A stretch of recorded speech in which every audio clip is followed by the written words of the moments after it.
வாழ்க்கையில் தோல்வி அடைகிற நடிகைகள், சொந்த வாழ்க்கையில் தோல்வி அடைகிற நடிகைகள் தற்கொலை செய்து கொள்வது நிறைய நடந்திருக்கிறது. ஆனால் ஒரு திரைப்படங்களில் வெற்றி பெற முடியாமல், வாழ்க்கையிலும் வெற்றி பெற முடியாமல் விபச்சாரம் செய்து, திருமணம் செய்து, பிச்சை எடுத்து, எய்ட்ஸால் பாதிக்கப்பட்டு அனாதையாக இறந்து போன ஒரு நடிகை தமிழ் சினிமாவில் இருந்திருக்கிறார். வெளி உலகம் அறியாத அந்த நடிகை யார்? எங்கிருந்து வந்தார்? என்ன படங்களில் நடித்தார்? எப்படி இறந்தார்? வாருங்கள் பார்க்கலாம்.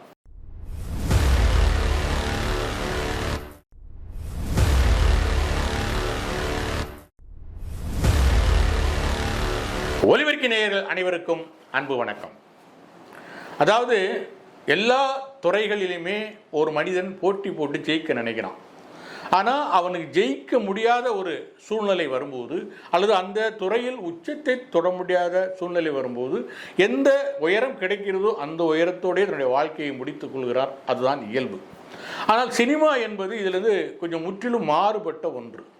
இதில் வருகிறவர்கள் வெற்றி பெற முடியாவிட்டால் துறைகளை மாற்றிக்கொண்டு வந்த சூடே தெரியாமல் சென்று விடுகிறார்கள். இன்னும் சிலர் கிடைத்த இடத்திலேயே உருண்டு உருண்டு உருண்டு உருண்டு தன்னுடைய வாழ்க்கையை நகர்த்தி விடுகிறார்கள். ரஜினிகாந்த் தான் சொல்லுவார், இந்த ஒரு ரஜினிகாந்தின் வெற்றிக்கு கீழே பல ரஜினிகாந்துகளின் சவக்குழிகள் இருக்கிறது அப்படிம்பார். ஒருடைய வெற்றிக்கு பின்னாடி இப்போ ஒரு ரஜினிகாந்த் ஜெயிச்சிருக்கிறாரு, ஜெயிக்காத ரஜினிகாந்துகள் நிறைய இருக்கிறாங்க அப்படி என்பதுதான் அதோட பொருள். அந்த வகையில் தான் ஒரு வருடத்திற்கு சினிமாவில் நடிக்கிறதுக்கு கிட்டத்தட்ட 100 பெண்கள் புதுமுகமாக நுழையிறாங்க. ஆனால் ஜெயிப்பது 1 அல்லது 2 பேர் தான்.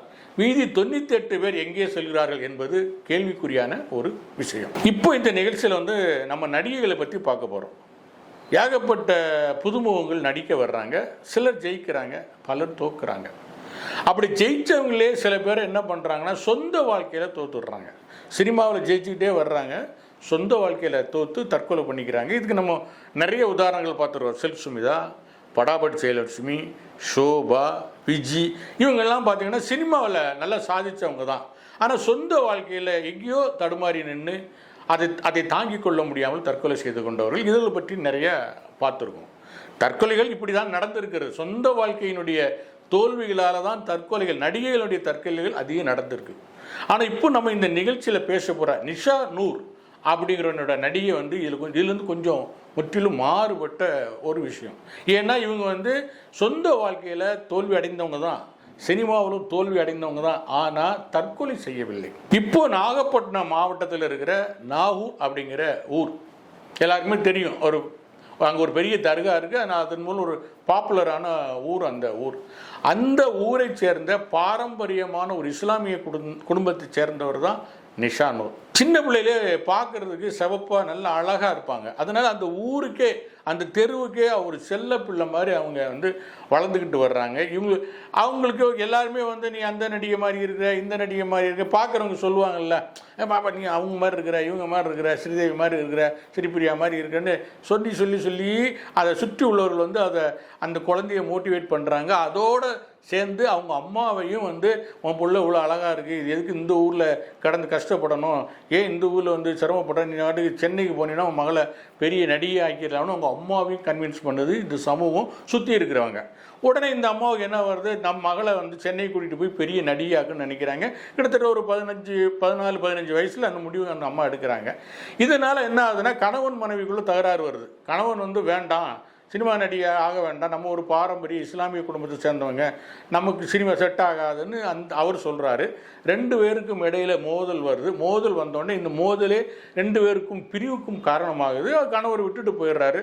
இந்த அம்மா மகளுடைய நிஷா நூரை கூட்டிக்கிட்டு சென்னைக்கு வர்றாங்க. வந்த இடத்துல ஒரு சின்ன வீட்டை வாடகை எடுத்து தங்கி வாய்ப்பு தேடுறாங்க பல இடங்கள்ல. ஏன்னா இவங்களுக்கு எந்த சினிமா பின்னணியும் கிடையாது. சினிமா பின்னணி கிடையாமல் ஒரு பெண் தன் மகளை கூட்டிக் கொண்டு வாய்ப்பு தேடி போனால் சினிமாவில் என்ன நடக்கும் அப்படிங்கிறது எல்லாருக்குமே தெரிஞ்ச ஒரு விஷயம் தான். இதில் ரகசியமெல்லாம் ஒன்றும் கிடையாது.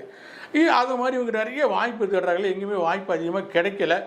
சின்ன சின்ன கேரக்டர்கள் நடிக்க வைக்கிறாங்க. என்னென்னா ஒரு கிளப் டான்ஸர்லாம் ஒரு 10 பேர் ஆடினாங்கன்னா அவங்களோட ஒரு ஆளா, ஒரு 4-5 சகோதரியா ஒரு கேரக்டர், ஒரு படத்தில் 4-5 சகோதரினா அதில் ஒரு சகோதரியா, இப்படி ஒரு கதாநாயகியோடைய ஒரு தோழியா, 4-5 தோழிகள் இருப்பாங்கல்ல அதில் ஒரு தோழியா, இப்படியான சின்ன சின்ன சின்ன கேரக்டர்கள் அவங்க நடிக்க வைக்கிறாங்க.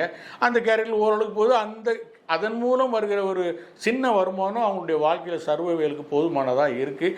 இப்படியே ஓடிக்கிட்டு இருக்கும்போது 1980ஆம் ஆண்டு மங்கள நாயகி அப்படிங்கிற படத்தில் இவங்க வந்து ஒரு கொஞ்சம் பெரிய ரோலில், ஹீரோயின் இல்லை, கொஞ்சம் பெரிய ரோலில் அறிமுகமாகறாங்க. படத்தில் அவங்களுடைய அறிமுகமே நல்லா இருக்கும். அவங்க வந்து ஒரு ஒரு மேளத்தை வாசித்தபடி சிரித்தபடி ஒரு பாடல் காட்சியில் தான் அவங்க அறிமுகமாகறாங்க.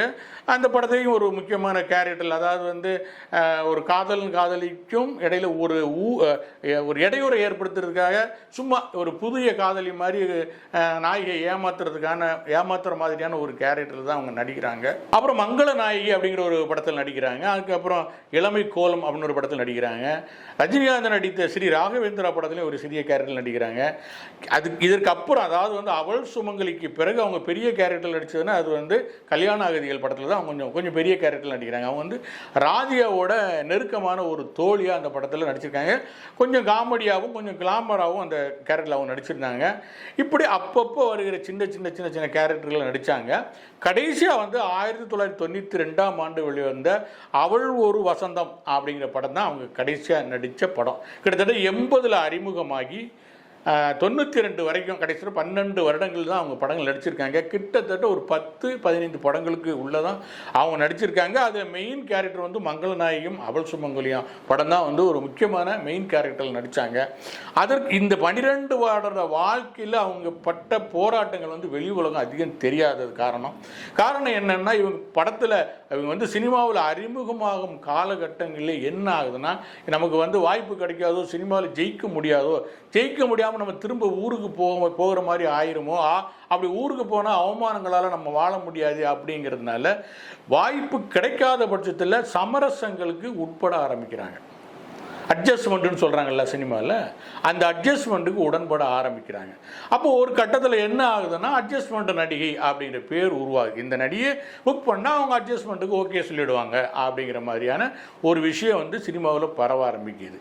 ஒரு விஷயம் என்னன்னா, சினிமாவில் பொறுத்த வரைக்கும் தங்கச்சி கேரக்டரில் நடித்தா கடைசி வரைக்கும் தங்கச்சி கேரக்டர் தான், போலீஸ் கேரக்டரில் நடித்தா கடைசி வரைக்கும் போலீஸ் கேரக்டர் தான், கவர்ச்சியாக டான்ஸ் ஆடினா கவர்ச்சியாக டான்ஸ் ஆடுறது தான். இப்படி வந்து அந்த ஒரு ஒரு ரூட்டுக்குள்ளே சிக்கிக்குவாங்க. அதை விட்டு அவங்களால வெளியில் அவ்வளோ சீக்கிரத்தில் வர முடியாது.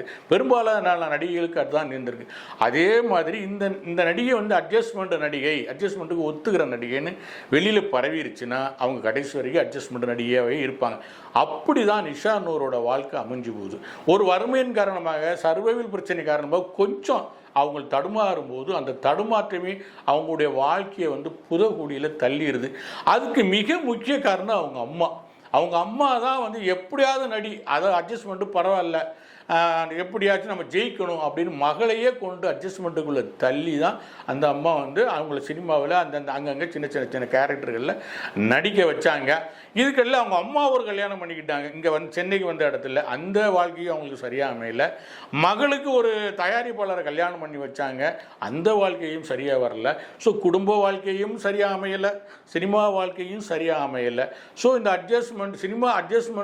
சினிமா லைஃப் முடிஞ்சு சினிமாவை விட்டு வெளியே வரும்போது அவங்க அந்த மாதிரியான வாழ்க்கையை தான் அவங்க தொடர வேண்டிய கட்டாயம் அவங்களுக்கு வருது. கட்டாயம் வரும்போது என்ன ஆகுதுன்னா, ஒரு ஏ கிளாஸ் லெவல் அட்ஜஸ்ட்மெண்ட்டாக இருந்து அப்புறம் பி கிளாஸ் லெவலாக மாறி அப்புறம் சி கிளாஸ் லெவலாக மாறி கிட்டத்தட்ட ஒரு மோசமான ஒரு பாலியல் தொழிலாளியாக அவங்க மாறி ஒரு கட்டத்தில் அதுலேயும் சர்வைவல் பண்ண முடியாத அளவுக்கு அவங்களுக்கு வந்து பால்வினை நோய், எய்ட்ஸ் வந்துடுது.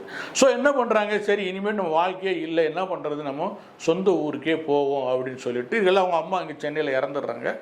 அவங்க சொந்த ஊரான நாகூருக்கே போகிறாங்க. நாகூரில் இவங்களை யாருக்குமே அடையாளம் தெரியல, யாருமே இவங்களை சேர்த்துக்கல. ஓரளவுக்கு கண்டுபிடிச்சவங்க கூட நீங்கள் வந்துடாதமா எங்கேயாவது போ அப்படின்ற மாதிரி சொல்லிடுறாங்க. வேறு வழியே இல்லாமல் அந்த நாகூரில் இருக்கிற தர்காவில் மனநோயாளிகள் தங்கியிருக்கிற பகுதியிலேயே அவங்க தங்கியிருந்து படுத்து கிடந்து சில வருடங்கள் அங்கேயே இருந்து அங்கேயே கிடைக்கிறத சாப்பிட்டு அங்கேயே வந்து கொடுக்குற காசை வாங்கிட்டு இப்படியே வாழ்ந்து ஒரு நாள் இறந்து போயிடுறாங்க. இறந்து போன போது அப்போ என்னன்னா, அந்த நாகூரில் பொறுத்த வரைக்கும் அந்த தர்காவில் இறந்து போனவங்களும் அங்கே உள்ள அமைப்புகளே, இந்த இஸ்லாமிய அமைப்புகளே அதை எடுத்து கொண்டு போய் உரிய மரியாதையோடு வந்து அந்த இறுதி சடங்குகளை செய்வாங்க. அப்படி செய்யும்போது இவங்க யார், என்ன உறவினர்கள் யாருன்னு அவங்க விசாரிக்கிறது வழக்கம். அப்படி விசாரிக்கும் போது தான் தெரிஞ்சது அவங்க வந்து நடிகை நிஷா நூர் அப்படின்னு. அப்புறம் அவங்களுடைய இறுதி காரியங்களை செஞ்சாங்க. இப்படியாக அவருடைய வாழ்க்கை வந்து முடிஞ்சிச்சு. நிஷா நூரோட வாழ்க்கை வந்து என்ன சொல்லுதுன்னா, குறிப்பாக சினிமாவுக்கு வர்ற பெண்களுக்கு என்ன சொல்லுதுன்னா, நீங்கள் தெளிவாக இல்லைன்னா உங்களுடைய வாழ்க்கை நிஷான்னு ஒரு வாழ்க்கை மாதிரி தான் மாறும். உங்கள்கிட்ட திறமை இருக்குது, நடிப்பு திறமை இருக்குது, நடிக்கணும்னு நினைக்கிறீங்க, அதற்கான முயற்சி பண்ணுறீங்க, ஒரு கட்டம் வரைக்கும் தான் அவங்களுக்கு அந்த முயற்சி இருக்கணும். சரியாக வரலின்னா உங்களுக்கு அடுத்த என்ன துறை பிடிக்குமோ அந்த துறைக்கு நீங்கள் ஈஸியாக போயிடணும். திரும்ப திரும்ப எப்படியாவது சினிமாவில் சாதிக்கணும், எப்படியாவது சினிமாவில் ஜெயிச்சாகணும்னு நீங்கள் முட்டி முட்டி மோதுனா கடைசியில் தோற்பது நீங்கள் தான் அப்படிங்கிறதுக்கு நிஷா நூரோட வாழ்க்கை ஒரு முக்கியமான உதாரணம். ரெண்டாவது விஷயம் என்னென்னா, எந்த காலகட்டத்திலையும் வாழ்க்கையில் தடுமாறாதீங்க. ஒரு தடவை நீங்கள் தடுமாறிட்டீங்கன்னா சினிமா திரும்ப திரும்ப திரும்ப உங்களை அதே பொறைகுழிக்குள்ள தான் தள்ளும். அதிலிருந்து நீங்கள் எழுந்திருக்கவே முடியாது அப்படிங்கிறது தான் பல நடிகைகளோட உண்மை. இது நிஷா நூர் மூலம் வெட்ட வெளிச்சமாக தெரிய வந்திருக்கு. நிஷா நூர் இப்போ இல்லை, 2007 அவங்க மரணம் அடைஞ்சிட்டாங்க, இப்போ இல்லை. ஆனால் அவங்க விட்டு சென்ற இந்த விஷயங்களை, இந்த தகவல்களை, இந்த உண்மைகளை வருங்கால பெண்கள், சினிமாவுக்கு வருகிற நடிகைகள் புரிந்து கொள்வது, தெரிந்து கொள்வது, அவர்களுடைய வாழ்க்கையை வளமாக்கி கொள்ள, அவர்கள் ஜெயிக்க அல்லது சினிமா போட்டியிலிருந்து விலகிக்கொள்ள உதவும் அப்படின்னு நான் நம்புகிறேன். நன்றி நேயர்களே, உண்மை பேசுவோம், அதை உறக்க பேசுவோம். இந்த நிகழ்ச்சி உங்களுக்கு பிடிச்சிருந்தா லைக் பண்ணுங்கள், ஷேர் பண்ணுங்கள், சப்ஸ்கிரைப் பண்ணுங்கள். நன்றி, வணக்கம்.